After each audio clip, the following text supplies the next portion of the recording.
You know, the rule of thumb is like of YouTube is these first few seconds I'm supposed to be like shouting at the camera and saying really catchy shit so that I could keep your attention and you can stay and watch this whole video. I don't have anything fancy for you guys today though, but if you give me a chance, I have some real sauce for you that I think is going to help a lot of you stop getting the think about it objection, or at least be able to get ahead of it, right? Be able to know how this person makes decisions and have them see themselves in a different light. I'll explain what that means a little later on, but let me tell you something about when someone says they need to think about it. That is all we're going to focus on is think about it. We're going to talk about identity frames. We're going to talk about a whole bunch of shit. A fundamental understanding, guys, is when someone tells you they need to think about it, they are trying to make the decision through the same lens that's gotten them on the call. So just fundamentally, them thinking about it is them shooting themselves in the foot and getting more and more of the same, which is like, it sounds like fucking common sense, right? Now, the thing that I like to always say with that in mind, some of my clients call them nickisms, so fucking maybe we're gonna run with that, is the person who joined the call is not gonna be the person who buys.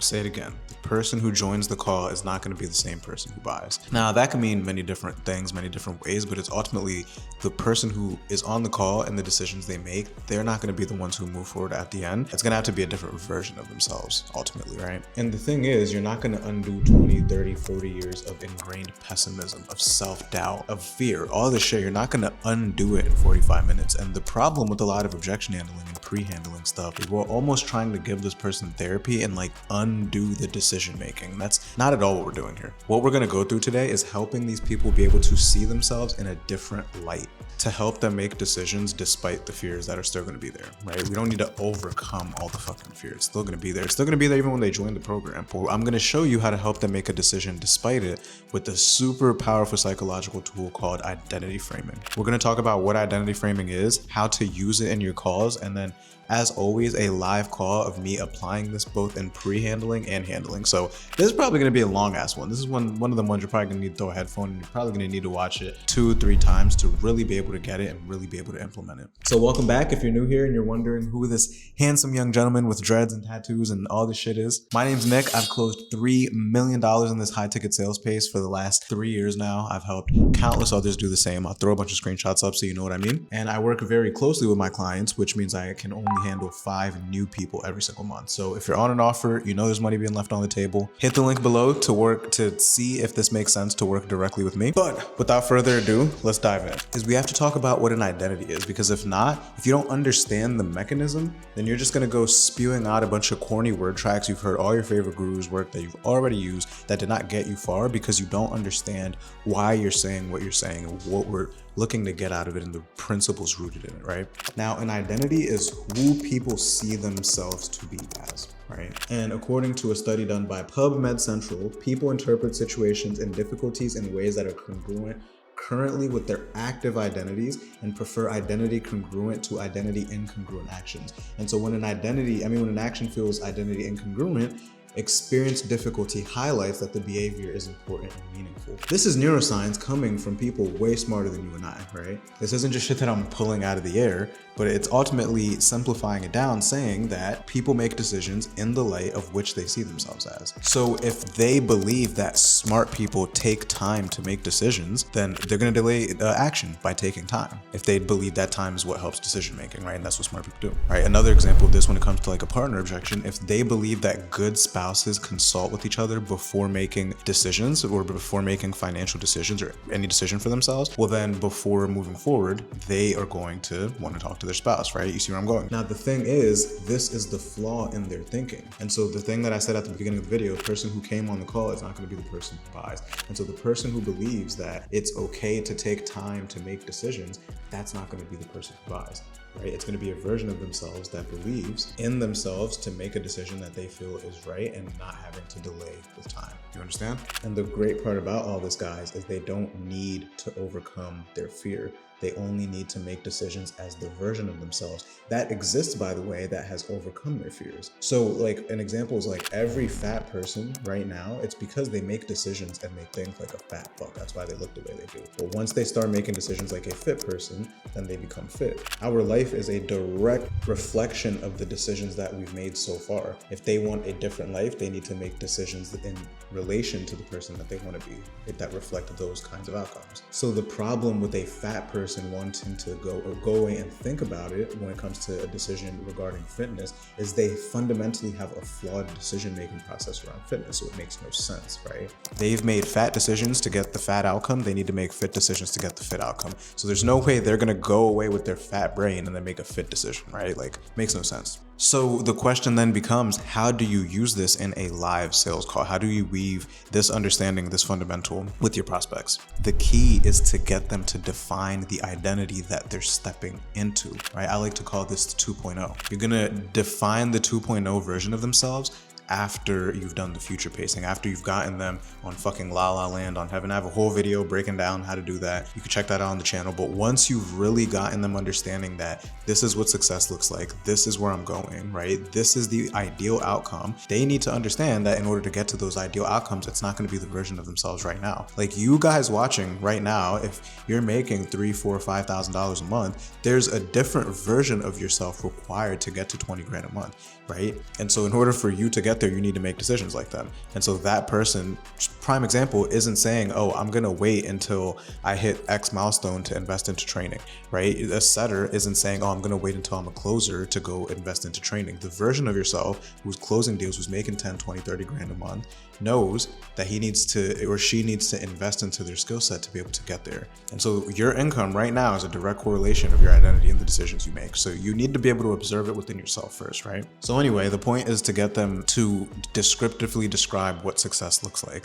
And then we get them to define the 2.0 version of themselves and act in alignment with that person. So there's really 4 main steps, right? I like to preface it and say like, okay, in order to get there, we could call them 2.0 prospect. What traits would you say that person has? That's the first step. What traits, what characteristics do you feel like that version of yourself has? The person who's overcome XYZ limitation that we found earlier in the call, has solved those problems and has gotten to the outcomes that you just told me. And then they also need to describe what characteristics or traits currently do they need to let go of to be that person. And then are they willing to make the decision, or are they ready to step into that version of themselves? And are you sure? Because it's not going to be easy. So to summarize it, the traits the person has, the traits the person doesn't have, are they ready to step into that version? Are they sure? Because it's not going to be easy. What we've done here is we've separated them from their current identity, right? And we're connecting their current identity to the potential objections that they may have, and their future identity to the person who's overcome those objections. This is powerful shit, right? I hope I'm not losing you. We're cooking up right now, right? We're separating the person from the unideal identity. So now that you understand the 4 steps, we're gonna dive into a quick clip here. It's like 5 minutes long. How I was able to help this woman separate her current self from the identity that she wants to have, and asking her if she's ready to step into it. So really all 4 of these steps. Let's dive in. And before we dive into this, guys, the key with this landing correctly is you having clear context. Like you're gonna sound like a cornball if you don't have clear context around what is the problem, around what is the ideal solution, what has kept them from getting to that ideal solution. Like you have to understand this. Otherwise, gonna look at you like, what the fuck, 2.0, what the fuck are we in therapy, right? Like you have to be able to be tactical with it by using the language that they've previously given you. So pay close attention to this call right here. I should drive, but it didn't register, you feel like, right? Didn't register at all. Yeah. And this woman, right, the woman we're stepping into, Kara 2.0, like what traits, what characteristics do you think she has, or qualities do you think she has? So boom, that's the first part, right? First part is, what traits does that person have? Now she's going to define that. Well, I would say trying to give the same amount of time that you give to your patients. To herself? Try to treat them as well as you do, your work. Right. And when you're saying them, are you saying like your family, or like when you say treat them? When you say them, I don't want you're talking about your family, right? When you say Right. treat them, okay, gotcha. Yeah, exactly. Give them the same amount of time and energy that you give that working system. This is powerful, right? And so she's saying that that version of herself is giving her family the same amount of time and energy that she's giving her patients. Now, the reason this is so powerful is because when we think about the objection at the end, when we think about her wanting to delay action, when her wanting to delay it and put it off, that is not the type of person who is in alignment with the identity that she's telling me right now, who is putting her family and herself first before the patients, right? Let's keep going. Instead of coming home exhausted. Yeah. And when one thing grows, another thing has to die, right? Like Yeah. what types of traits or characteristics right now do you feel like maybe aren't serving you the best that we would have to like let go of? You know, in hindsight, I think I would have gotten a little more descriptive about who that person is, like who the 2.0 is, but we got enough. Now we're going to talk about step two of what she needs to let go of to be that person. Let go of. Mm. I think probably the boundaries would be, if you can set the boundaries and not feel like you're giving so much to other people that, you don't treat the important people. You should be treating the more important people better. Yeah. Yeah, agreed. They're the ones keeping you there, right? Holding you up. Okay, so boundaries. Anything else come to mind when we think of letting go?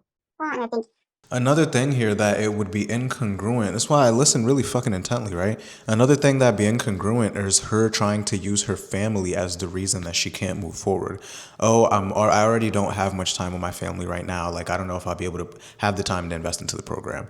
Right? Like that type of thing doesn't make sense because it's completely violating what she just said here of being able to put the people in who mean the most first, right? Let's keep going. If I can be better, then I think that will also help my coworkers as well. Hmm. And is this because we're not transmuting the negative energy or how's that? exactly. Yeah. And for my medical that, I was doing this, and she's like, "Oh man, I need to do it." Well, Oh I'll yeah. teach you what I learned. Hell yeah. It's interesting how it works. That's good buying language right there because she just said that she told her coworker that she was doing this and I'll teach you what I learned. So that's already good buying language. Because it's like a ripple effect, right? It's a ripple effect of a happier, more present version of you. Things may piss you off, but you don't give it to her, and she's like, "Shit, I feel happier," right? Like, where is this coming from, right? It's the version of yourself that's showing up, and like when we think of letting go, what about that mindset of like putting it off, right? That mindset of like, let me just forget about it. Do you think maybe we would need to let that go too? So I'm spoon feeding her a little bit here because that's something she said earlier is the reason that she's been in this place and she hasn't gotten help is because she's consistently put it off, right? She's consistently said, I'll get help later. I'll deal with this problem later. And so this is really important to bring back in and have her detach from the identity of someone who does that. Oh, that would be nice. Or procrastination of, I don't want to do this, so I'll do it later. Yeah.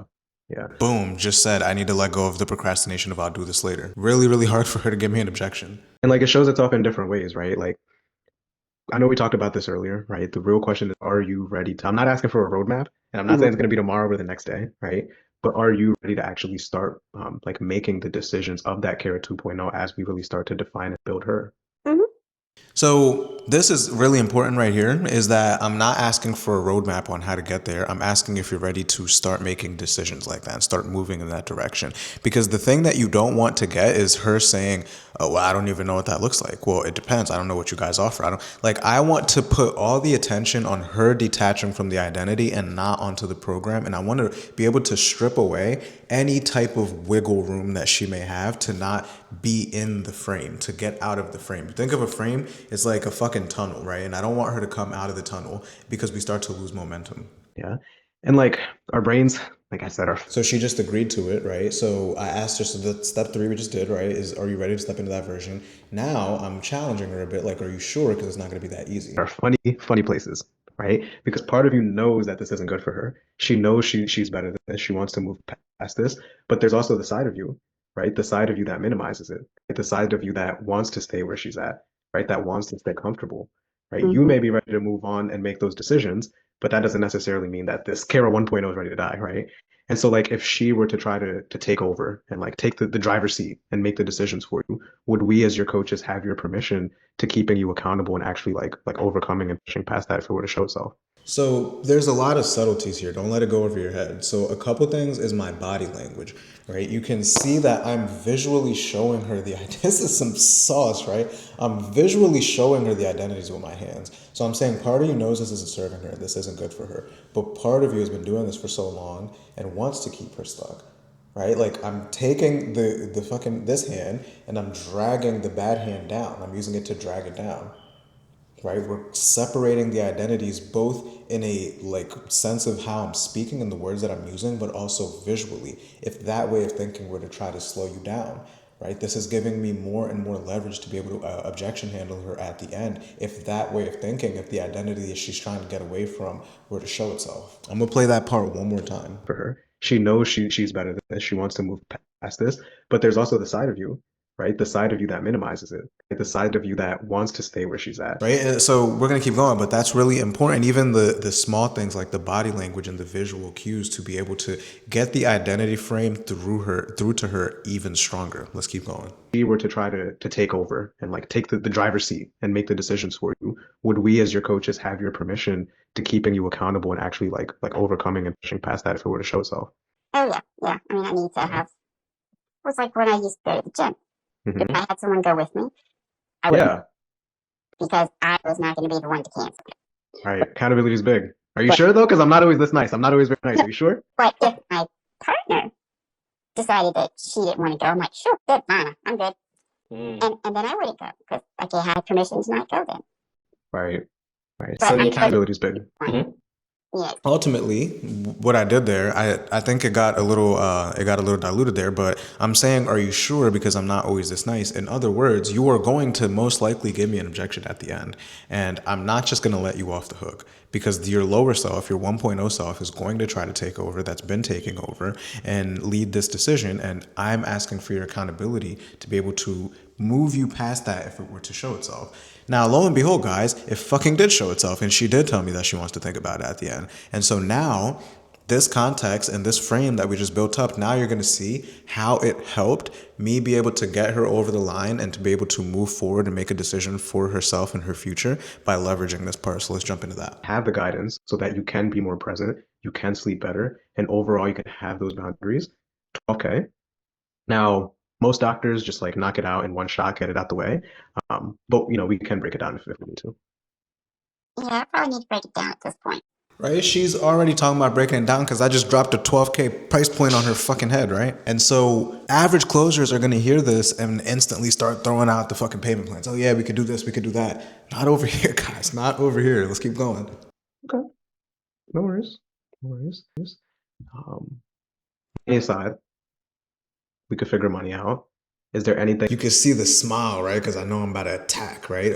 The first step is you got to isolate that motherfucker. Money aside, you got to put money to the side every time. You need her guard. Like, this is very clearly a knee-jerk reaction. So the first thing we need to do is we need to bring her guard down. Let's keep going. that would keep you from feeling less than 100%? Yeah, I mean, like I said, the financial at this point is well, pricey at this point. She's blurred, so y'all can't fully see this, but her body language now, right? Because now she's like swiveling and she was fairly still the whole call. Now she's doing a lot of swiveling. She's having sticker shock, but it's okay because she has a confident leader who's going to help her on the other side of making this decision. I'm not, my fucking anxiety isn't through the roof right now. I'm chilling. I don't give a fuck if she buys or not. Let's keep going. Only because, you know, I'm working 3 days a week and we've spent a lot on medical. You know, I'm having surgery in 2 weeks, so, you know, No worries. so, No worries. you know, so it would probably need to be, you know, is it something you can put on an HSA? Yeah, you can. Well, actually, let me think. I don't think we've been able to do that. We could potentially. A lot of times, if we take that route, like you would pay for it yourself and then get reimbursed later. And get reimbursed, yeah. Yeah. But cool, we can figure out the money. Besides money, though, it sounds like there's some, financial things you actually feel good about this and like you want to do this besides money. Yeah. Okay, cool. So if we were able to break it down, So I got the first commitment, right? Now, remember, she didn't really give me an objection, by the way. All she said is, can we break it down? But I'm still going to follow the framework and see if there's an objection hidden in that before I fucking throw out payment plans. Because the last thing I want is her saying, oh yeah, we need to break it down. I give her the breakdowns and she says, thank you for the payment plan. I'm going to take this and think about it. Because I'm like, what the fuck? What are we doing here? Right? Let's keep going. break it down, find something that fits more comfortably for you, would you be ready to actually take the steps? Probably would, yeah. Okay. Well, again, we don't have set payment plans. It kind of just depends on the person's situation. It's all situational, and we see what's best for you. Most doctors, what's like the most comfortable? I still haven't gotten an objection, but she just gave me a very uncertain probably yes. So I'm still expecting it. I'm not in my mind like, oh yeah, we got this shit in the bag. If the 12K at once is a lot, is we'll just like split it down the middle and we'll do 6. And then that other 6, we can maybe do it in one payment, or we could break that other 6 down over some months. Okay, that may be something that would work. Cool. Easy stuff. Are you excited? Well, Yeah. nervous too. It's okay. Nerves are good. It's okay. If you told me you're just excited and not nervous, I'd be afraid you're delusional. Okay. So that's okay. Cool. So for that first 6, did you want to knock it out with debit, credit? What were you thinking? So there's some shakiness. I think in hindsight, I probably would have just called it out so we could get to the point sooner because I still feel shakiness in her voice. But the other part of me is like, okay, well, I know we talked about separating her and her fears from earlier on. So maybe she knows that it's scary, but she's still ready to do it. But I still haven't technically gotten an objection yet, right? I just need to see. So I do want to, give me a little time to think about it. Ah, there it is. There it is. Okay. Now we got it. All good. Is This is when shit gets fun, right? Like I was waiting for it. Like you could see my energy and my tone and just my face. Like, oh yeah, now we're gonna have some fucking fun. Then what is the time commitment? like an hour or 2 a week? Okay, that's not so bad. Mhm. Yeah. When you said you want to think about it, is the key thing like if you're gonna do it or how you're gonna do it financially? Both. When I talk over with my husband. Gotcha. Now she's giving me a partner objection. Let's keep going. And like besides your husband, how do you feel about everything? I mean, I think it could work. Okay. If I remember this correctly, I'm pretty sure I just fucking ignored the partner thing because now she's just saying anything, right? The partner objection's fake. Let's keep going though. Could. What makes you feel like it would work? I think it's just more of a not skeptical, but just a matter of is it really going to work? Okay. What is it that's And some of that making- nervousness and Now I'm confused because a little earlier you just said that you need someone to be accountable to, and she even referred it back to the gym thing. Now, this is where weaving in the 2.0 shit and the identity stuff helps us here, but we want to be careful with that. We don't want to just throw it at her and say, well, you said this, you said this, you said this, because then she's going to shut down, right? Okay. That's all good. you don't want to disappoint people. No worries. No worries. In your mind, right? Because this is, and it's all good. This is normal, right? This is what we It's all good. This is normal. The last thing that I want her to feel is alienated, right? I feel like she's crazy for feeling the way she does. It's all good. This is normal. I help ladies like you make these kinds of decisions all the time. Don't you worry, Miss Prospect. talked about earlier of the 2.0 decisions. Mhm. Okay? When we look at that woman, Care 2.0, the one who actually gives to herself as much as she gives to her patients and gives to her family as much as she gives to work, right? Who So you see how I'm using the exact language that she said, right? The version of yourself who gives to her family as much as she gives to her patients, right? The one who lets go of the procrastination. These are words that she fucking used, not me. lets go of the procrastination, like what kind of decision do you think she would make? She's the right check. She would say, write a check. Okay, now we're starting to go down the right path. Why do you think she would do that? Why do you think she wouldn't go away and think about it? Why do you think she would do that? Remember what we did earlier, right? This is where it comes into play now. She says that the version of herself who's gotten to these things would write a check right here and now. Why would she do that? Why wouldn't she go away and think about it the way this current fucking 1.0 version of herself is trying to do? Because that's a better version. Right? And the difficult part, right? And it is difficult, is like making decisions like we're there, right? Like the fitness clients I told you about, they had to make decisions like they were the fit version of themselves, Hmm. right? And so I know we're walking territories we haven't been, right? We're doing things we haven't been. Have you ever been skydiving? No, and I never will. Yeah. It's a lot of fun. You should do it. Nope. When Will you're in not that happen. plane, you definitely should. When you're in that plane, right?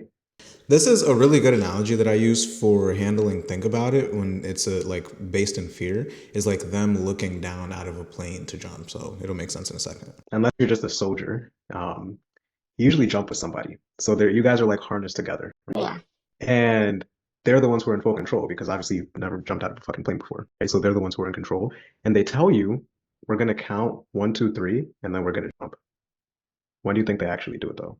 At 2, At 2, sometimes even 1, right? Why do you think they do that? so that you don't back out. That's right. That's right. And so think about it. We're 20,000 feet in the air, right? You're looking down. Before they started actually jumping at 2, and they would jump at 3, what do you think those people would do when they would jump at 3? Yeah. Grab the side of the plane. Oh my God, I'm 20,000 feet in the air. What if a bird hits me? What if I don't know. What if the chute doesn't open? Right. What if the chute doesn't open? Right. And then they She's playing into it, right? She's buying more and more into the frame, right? This type of stuff in objection handling does not work if you don't have a good discovery, if they don't already own that they need to make decisions in a different way. Otherwise, they're just going to keep saying, yeah, you're right, but I still need to think about it. Yeah, that person would probably jump, but I still need to think about it. The reason I'm getting so much buy-in from her is, one, I'm making her define it as I'm going, so I'm not just talking at her. But two, we got confirmation and she separated herself from the identity that's not serving her earlier on in the call. they back up, they take their parachute off, and then they don't jump. Right. And it continues. And so for you, like we're in the plane right now and we're looking down, right? And luckily your parachute, because I know you said the big thing is like the fear of failure, right? Your parachute is us, right? You're a lot more comfortable disappointing yourself, like you said, versus that gym partner. And so we're in your corner, and I know we're going to be your fail safe, and I'm equally as invested in making sure you do, right? This is where we actually take that jump and we stop looking out, though.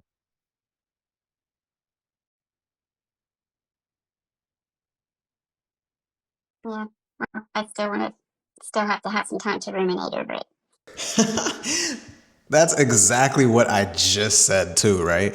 Now, she does give me that. She does say, yeah, you're right, but I still need to think about it. It's not over there though. And even that word ruminate, right? Like ruminating is why we're here. We're in your corner. I know you're going to crush it with us. But when we look at ruminating, like that's a 1.0, right? That's this version who doesn't want to die, right? She's fighting like hell, like we said, to stay where you're at. And so like money is the easy stuff. The body language, I just did the fist thing that I was doing earlier and I'm bringing it back up because earlier when I did it, when I was identity framing, I gave her an association of fucking this version of herself who knows that she needs to do better, but this version holding herself down. And so I'm bringing back that same body language to give her the visual cue again, right? It's all intentional. Easy stuff.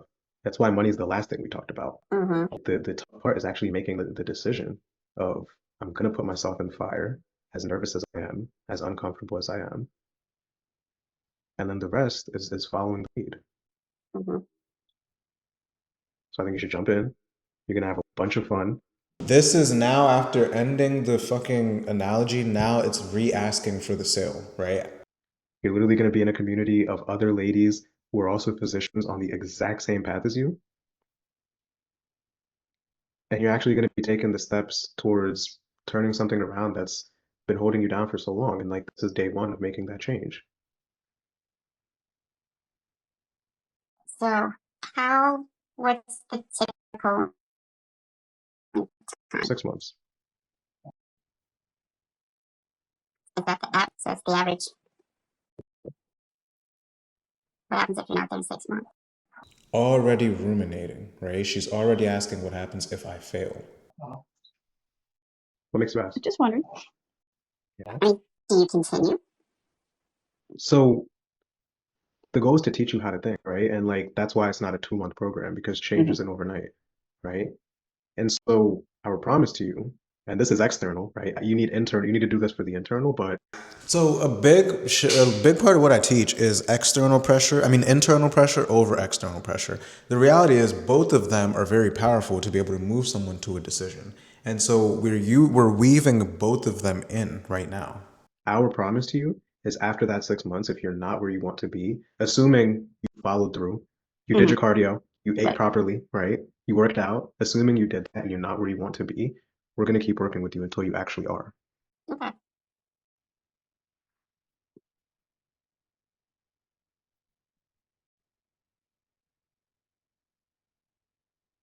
Do you see how long we just sat in silence? That was a good like 10 seconds that we sat in silence. I'm not going to sit here and be the one to break it. And neither should you. You should be comfortable with that, comfortable with the awkwardness. I fucking love that shit. And so if you do this can we set a time? Like I don't want to get started knowing I'm having surgery in 2 weeks. Okay. Yeah, because that's going to be a week or so that nothing's going to happen. That's fine. Yeah, so I probably wouldn't want to really start until after that. Yeah, that's fine. So that's common as well, right? Surgeries, some doctors have like vacations. What we'll do is we can still get you started. You'll get access to the things. And then as far as like your And then That week official, I can work. Right? So she's saying she has surgery and she doesn't want to get started until after 'cause she's going to be bedridden or whatever. And the thing that we spoke about earlier is her not procrastinating, her not continuing to put shit off and waiting for the perfect date. And so what are we doing right now is we're still giving her the ability to be able to not lose the 2 weeks because of her surgery or whatever, but she's still having the momentum. She's still keeping the momentum and not putting it off because of the frame that we put earlier on. And you could see she's biting into it. She's saying, oh yeah, and I'll be able to look through that stuff. In other words, oh, I don't have to put this off. I'll be able to be having momentum. Get some of that stuff. exactly, your official first date of coaching, it'll just be after that 2 weeks. Hmm. Okay. So who's the coach? So you're gonna sit down with Dr. Zone. So first of all, I'm gonna make my suggestion. In hindsight, the questions she's asking don't even fucking matter, and I probably should not have answered them as much as I did, right? I think I gave her a little too much, but whatever. Suggestions, and then I'm gonna type up a report. I'm gonna put my brain on paper, everything from your background, where you're at, where you want to be. I'm gonna give that to her. You're gonna read it too, and then you're gonna fill out a questionnaire, and then you're gonna have a meeting with her. And we're gonna put you in the best hands possible. Okay. Okay. Okay, so that's the next process then. Yeah. So what we would do from here is we knock out the investment, and then we book that call, and then I Even the way I ended is the 2.0 Kara ready to go. All right. would type that up, and then she would read it, and then you would knock out the questionnaire between now and 2 weeks when you meet with her. Okay. All right. 2.0 Kara ready? This really helps with, first of all, reducing the fucking refunds, you know, of people who do move forward, and B, being able to further, it adds to A, being able to further the identity of someone who doesn't put shit off, someone who doesn't wait, someone who doesn't delay, right? All right. All right, let's do it. Are you excited? A little nervous, but is the excitement? Previously, the previous version of herself would have told her, oh, let me wait until after the surgery. Let me not do anything, right? Let me do absolutely nothing until everything is perfect and everything aligns. And what's interesting about this particular woman, and again, this is why I always say sales is service. I'm going to put up a screenshot of an email that she sent me that she was literally making progress within that 2-week time frame and was charting less just as a result of going through the course. Before even meeting with her coach, she was already making progress. And it's because we were able to separate the current version of herself from the version of herself that she wanted to be, right? And she didn't lose that 2 weeks. She didn't procrastinate, and she actually moved forward. So what's next here is now we collect payment, we get her rocking and rolling, 12K piffaroo. So it's important to remember, like, in addition to, yes, we're getting a sale, yes, we're making money, we genuinely are helping people make really fucking important decisions for themselves. And do not take your job lightly. Do not take this lightly. You're having a million calls in a day. This is their first one, at least with someone as good as you, if you're watching this type of video. You know, objection handling them and doing the reframing and getting the deal. That's dopamine that maybe wears off in like 10 minutes after you get the sale. But this is life-lasting change, or at least taking a direction towards life-lasting change for them. If you've made it this far, actually go and implement this stuff. Don't just watch it and feel good and then keep it, just keep it in your fucking back pocket and never do anything about it. It's in one ear and out the other. Implement it. Go back, do the 4 steps in the identity frame and weave it into the objection handling the way I just showed you. Actually changes people's lives and get fucking paid in the process. So if you got any value from this, make sure you like, comment, subscribe. If you want to be one of the 5 people that I work one-on-one with directly to help get results similar to all of these, just hit the link below, see if you qualify. Again, only do it if you are actively selling on a roll and know that there's money being left on the table. Appreciate you guys. I'll see you in the next one. Peace.